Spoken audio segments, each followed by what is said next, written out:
Ayun guys, andito tayo ngayon sa bagong palengke ng Santa Cruz. So ayun guys, napakalinis at napakaluwag. So dito sa baba guys, ang mga dry goods, yung mga gulayan, andito lahat sa first floor.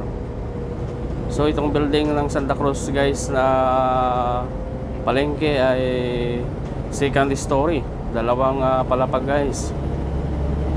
So marami pang mga outlet na hindi pa nakakabukas.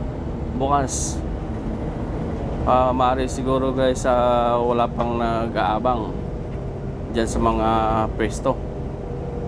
So akyat tayo doon sa may second floor guys, sa may karnihan.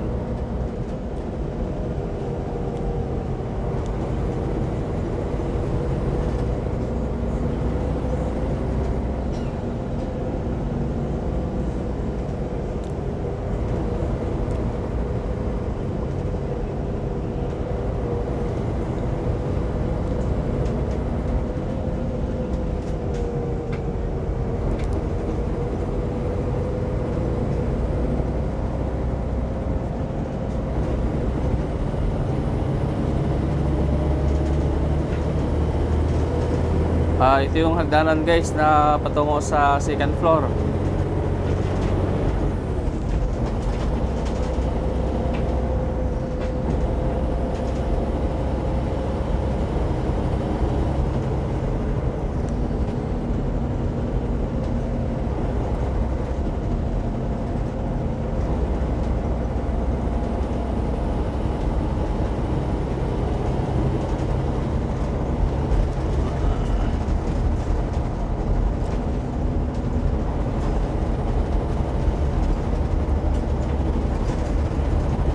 So andito na kami guys sa second floor. Ayan, marami pa rin mga stall na hindi na sisimula, hindi pa na-operatan. Ito guys, ang palengke ng Santa Cruz ay ka-open lang, kaya wala pang nag-aabang na mga vendors. So dito nga guys sa bungad, yan yung mga asinan.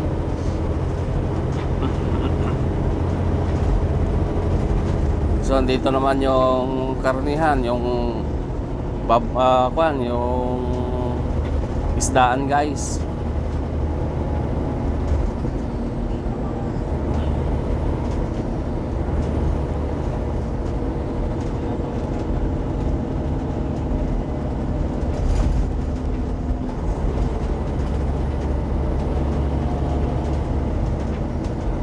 So itong building nga pala guys, hindi pa tapos gawin, pero ino-operatan na ng mga vendors.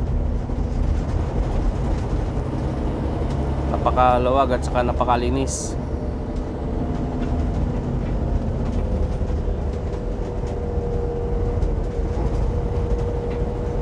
So dito tayo sa may karnihan guys at bili tayo ng karni.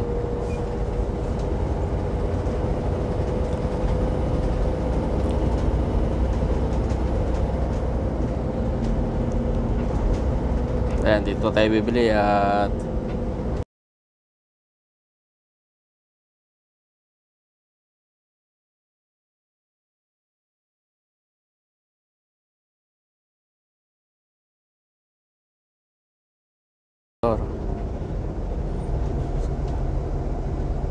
ayan guys, ang escalator hindi pa nagagawa.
So doon sa first floor guys, hindi pa tayo nakakapasyal doon.